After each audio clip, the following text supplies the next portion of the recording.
Okay, I know what you're thinking. Why is Shane talking about the Power Rangers? But hear me out. I was a huge fan of the Power Rangers as a kid, and I just had this random thought one day, and I thought it would make a good video. And even though you might not be interested, stick around for me. Maybe I will manage to surprise you. I really appreciate your support, so while you're at it, feel free to like the video and subscribe for random content like this. With that said, let's get to the video.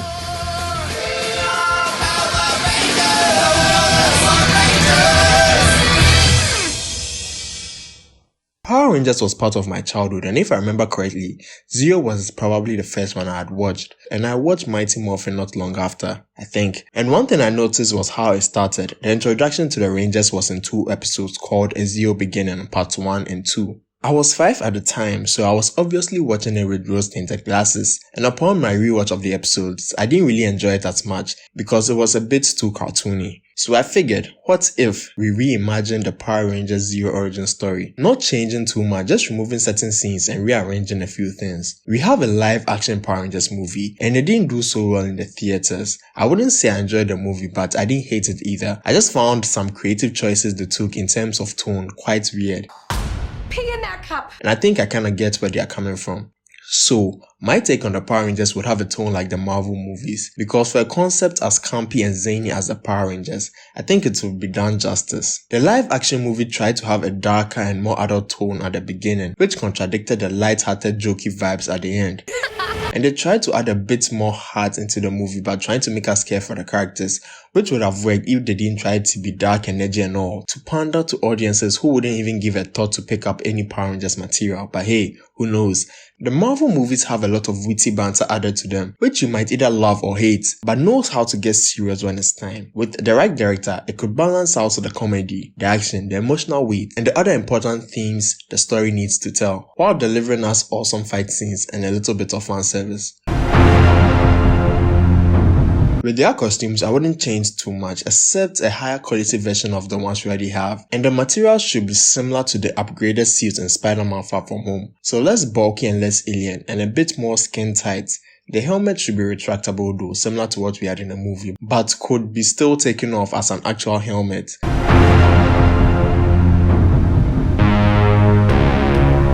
The Zeo Crystal Quest was in what I believe to be in the final seasons of the Mighty Morphin Power Rangers. They were given the order to receive the crystal by Zordon due to the information Ninja relayed to them. I'm not going to really talk about the quest on how they retrieve the crystals because it's not that important for me. So, fast forward, our Rangers returned to the command center with the Zeo crystals. Unbeknownst to them, had been laced with the bombs by Rita's goons. The bombs goes off, and Zordon, in order to save the kids, teleports them out of the command center to save their lives. But with the command center lost, the power coins and the morphin grid are gone with it, just barely surviving the explosion. The Rangers awaken to see the aftermath of the destroyed command center. Their safe place, a safe haven, a place they could be themselves, a place they could call home, is all gone. They begin to scurry through the rubble to see what they can find, to see what remained, but to their dismay, they found nothing. They sat there defeated as Tommy picked up a stone and throws it into the wreck, which caused Adam to catch a glimpse of something sparkling in the debris. Could it be the Zeo crystals? The Zeo crystals are one of the most powerful forces in the universe. They were the only things that survived the destruction of the command center. Still emanating its power, it becomes unstable. It embodies the nearest life forms nearby, distributing its energy to the Rangers, teleporting them underground. The scattered energy begins to react to the debris. The reaction was due to the residue of power left by the morphin grid. So the unstable Zeo energy syncs with the residue energy from the morphin grid, trying to restore the command center back to the way it was. But not exactly. This new energy mixed in the fray now creates a Zeo-powered command center, with its alien Triforeign technology being prevalent in the new design. With the Zordon and Alpha back online, the Rangers are back home again. The Machine Empire is coming.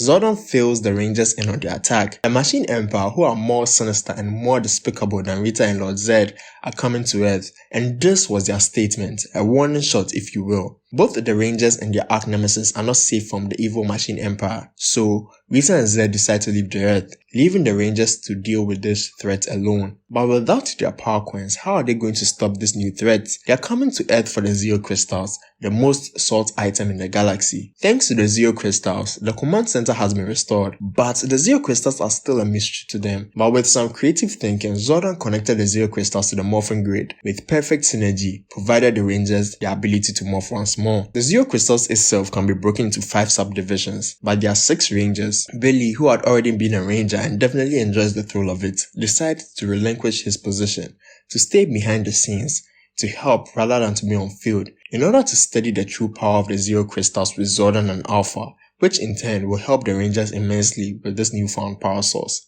So as they each receive the crystals, they all receive unique colors, which are a bit different from the original colors. I like the original color scheme they got, but I'm not so attached to it, and if I could make a change, Tanya would be pink and Kat would be yellow, so that they wouldn't retain their previous colors from the Mighty Morphin era, just for a bit of variety, to prove that the Zeo crystals use a different type of energy to generate their power. Removing any attachment to their power coins, it actually connects to your life energy to determine your color. So as the Zeo crystal floats above their heads, they light up with unique colors. Kat is Zeo Ranger 1, pink. Tanya is Zeo Ranger 2, yellow. Rocky is Zeo Ranger 3, blue. Adam is Zeo Ranger 4, green. Tommy is Zeo Ranger 5, red. The Mighty Morphin Power Rangers are no more. The Power Rings are all gone. All that's left are the Zeo crystals. Revitalized by its power, the new, more advanced, more powerful Rangers step into the fray. The only ones strong enough to stop the machine empire. The alarm goes off in the command center. They are here. It's morphin time. Power Rangers Zeo! So basically that's it. The Rangers test their new powers on the field and are amazed at the power they have. They have only scratched the surface of this newfound power, taking out the first wave of the machine empire with ease. So the post-credit scene will be where Billy will be having a conversation with Zordon about the origins of the Zeo crystals, and Zordon name drops Tray of Triphoria and how the Triforians depended on the Zeo crystals for their survival, but they still are not able to grasp the full potential of the Zeo crystals. They haven't even scratched the surface. And the Zeo crystals being connected to the morphing grid, there are no limits to what the Rangers can do. But this concerns Billy because with all that power, there should be a setback, right? So that's how I reimagined the Power Rangers Zeo origins. It's heavily inspired by the original material with less corny or childish dialogue, but I didn't really add any dialogue to this reimagining. The original really works for me, so I wouldn't change much, just the look and the tone. I wouldn't go dark DC, more of Marvel when they are serious, with room for quips and all since it was originally a kids show, so it doesn't break the vibe I'm going for. With that said, how did you like it? It was originally just an idea which probably didn't warrant a video, but I don't know. I just wanted to see how it would turn out in the end. If you like this video, don't forget to leave a like, drop a comment on what you like about the whole thing, and would you like to see me do another, not Power Rangers related of course. Be sure to subscribe because it really helps me out a lot. And don't forget guys, to keep moving forward.